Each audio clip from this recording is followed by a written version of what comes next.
My colleague in AICTE, Secretary AICTE, Madam Chitkara, who is Chancellor, Pro-Chancellor of University and Vice Chancellor of another university.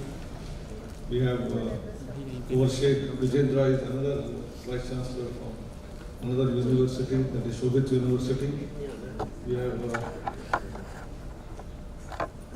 Lokesh Mehra, who spoke a little while earlier in there. We have amongst us Vishwajit Saha, who happens to be even my student. He is sharing the dais, so I am very so happy that when student also shares the dais, that's a great pleasure for all of us.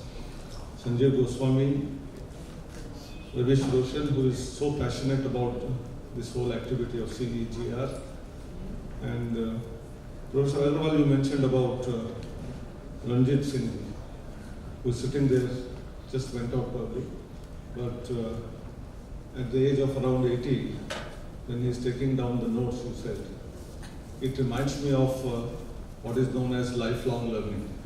So that is the spirit of learning, still taking notes at this age.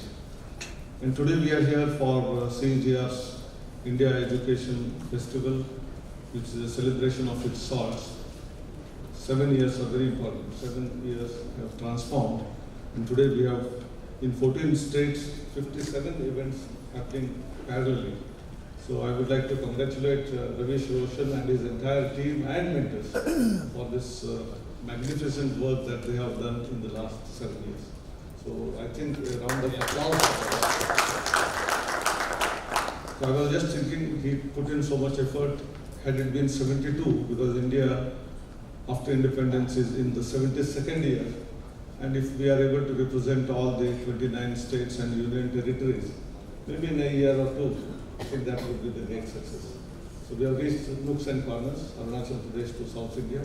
Whatever states are remaining, I think we must collaborate and see to it that all the states are represented, almost all the universities are represented, and that's now almost possible. So I think that is the challenge for the next round for you.